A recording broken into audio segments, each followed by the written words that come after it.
Shalom, Bapak Ibu Saudara, pemirsa Tabura Injil dikasihi, diberkati oleh Tuhan Yesus Kristus. Kita kembali berjumpa dalam siaran Tabura Injil. Kita akan mendengarkan bagian kebenaran firman Tuhan menjadi penuntun, pedoman bagi kehidupan kita. Karena itu sebelum membaca dan merenungkan bagian kebenaran firman Tuhan di saat ini, saya mengajak kita menghampiri Tuhan dalam doa. Kita berdoa. Bapa kami yang di sorga, kami mengucap syukur karena oleh cinta kasih Tuhan kami boleh ada di saat ini. Saat ini kami akan membaca sebagian daripada kebenaran firman-Mu. Kami mohon Tuhan Yesus, kasihani kami, ampuni kami dari segala salah dan pelanggaran-pelanggaran kami, sehingga kami diperkenankan oleh Tuhan untuk bisa mendapat berkat firman-Mu. Kami mohon urapi kami dengan kuat kuasa Roh-Mu yang kudus, dan hikmat Tuhan menyertai semua kami. Biarlah firman Tuhan menjadi kesukaan bagi kami semua. Terpujilah Engkau ya Tuhan, firman yang hidup. Kami saat ini akan mendengarkan sabda-Mu. Amin. Bapak Ibu Saudara, pemirsa Tabura Injil dikasihi dan diberkati oleh Tuhan Yesus.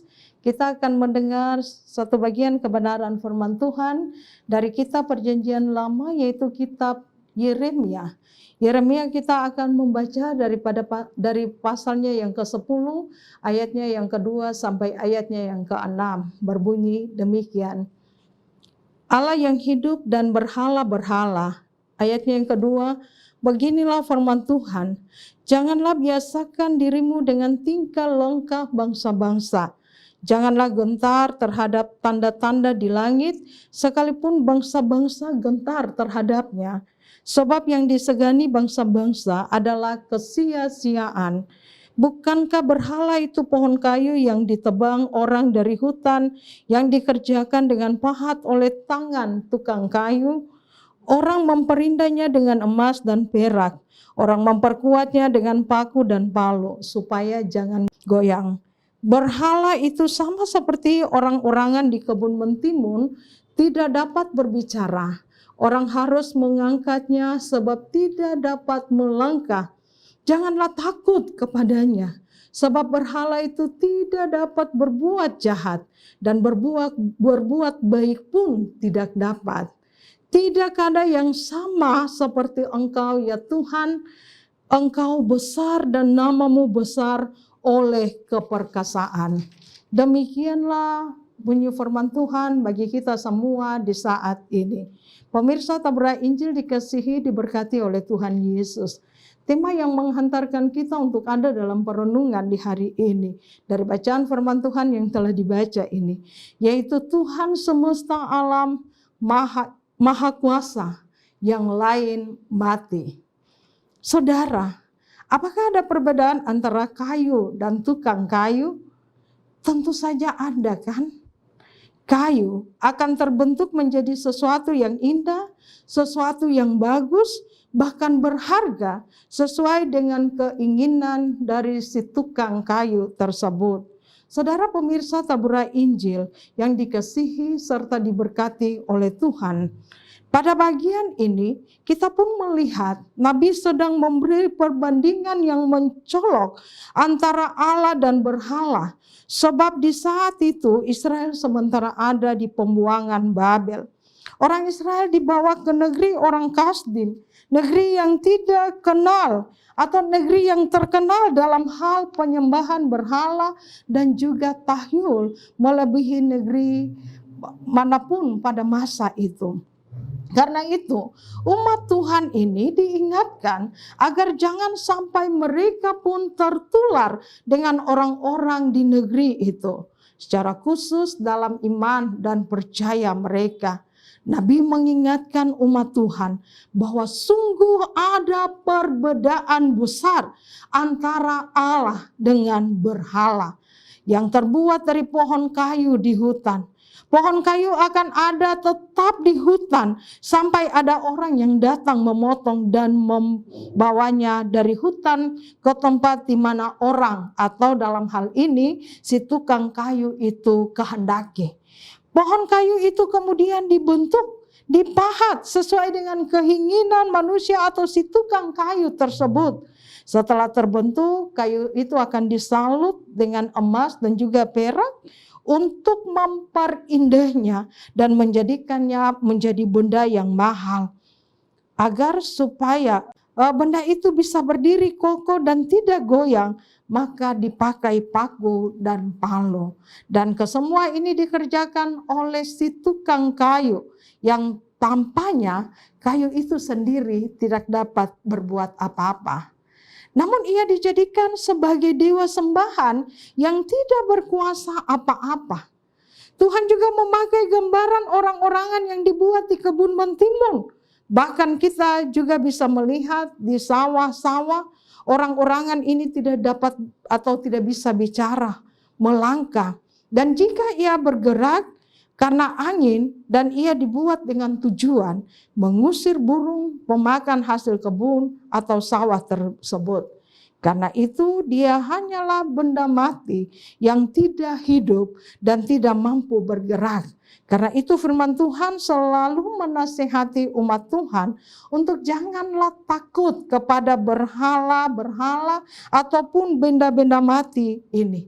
Sebab dia tidak punya kekuatan dan juga kuasa untuk melakukan sesuatu. Berbeda dengan Tuhan, saudaraku. Dialah Tuhan semesta alam. Dialah yang maha kuasa. Yang lain mati. Karena itu di saat ini kita pun diingatkan kembali sebagai tanda bahwa karena Allah mengasihi kita, Allah mengasihi Bapak Ibu Saudara dan juga saya, sehingga Ia mau berbicara kepada kita lewat firman-Nya. Ia mau agar hidup kita hanya menyembah Dia, sebab Dia satu-satunya Allah yang maha kuasa. Dia satu-satunya Allah yang hidup. Dialah Tuhan yang bergerak dan terus akan bekerja untuk penyelamatan kita manusia.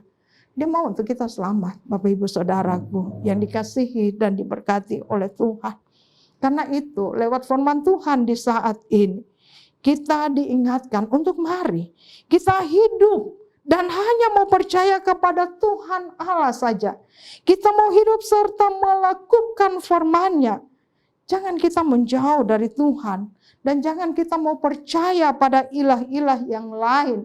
Yang tidak memiliki kuasa apa-apa. Tetapi kita hanya mau percaya kepada Tuhan saja. Sekali lagi Bapak Ibu Saudara, pemirsa Taburai Injil dikasihi diberkati oleh Tuhan.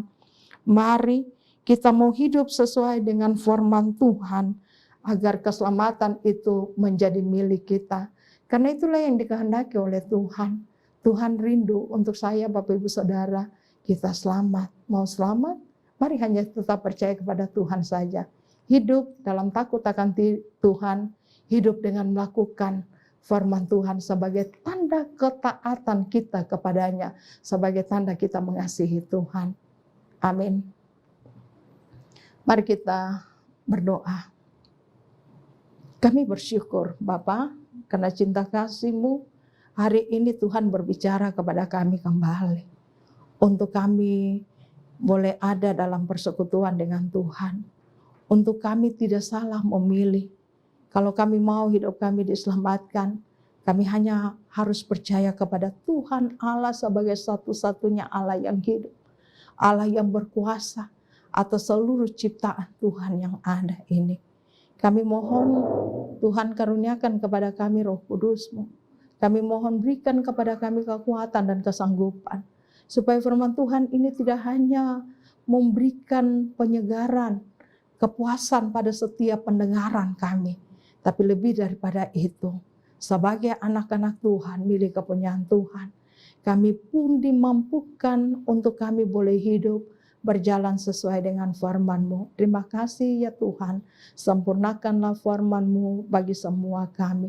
Hamba berdoa Tuhan memberkati setiap Bapak Ibu Saudara, setiap anak-anak Tuhan yang selalu dari waktu ke waktu terus memiliki kerinduan untuk semakin dekat dengan Tuhan, mengalami persekutuan dengan Tuhan, selalu memiliki kerinduan untuk membaca, merenungkan, mendengar, bahkan merenungkan firman Tuhan, dan hidup dalam firman-Mu. Tuhan memberkati setiap hamba-hamba-Mu.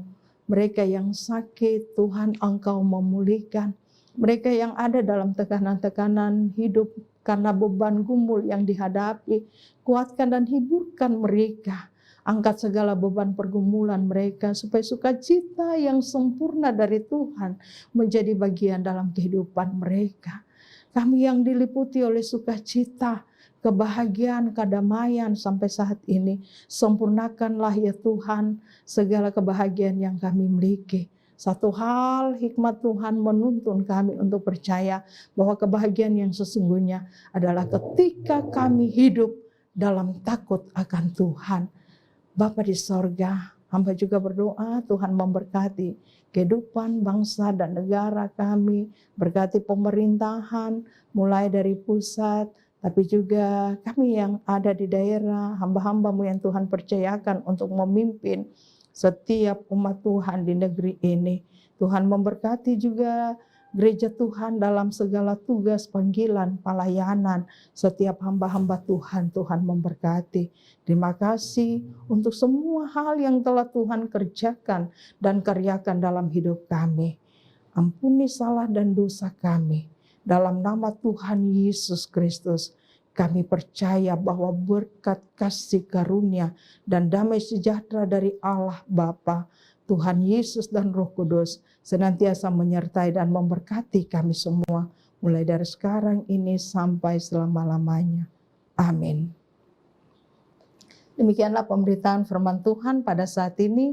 Tuhan Yesus memberkati kita semua. Shalom.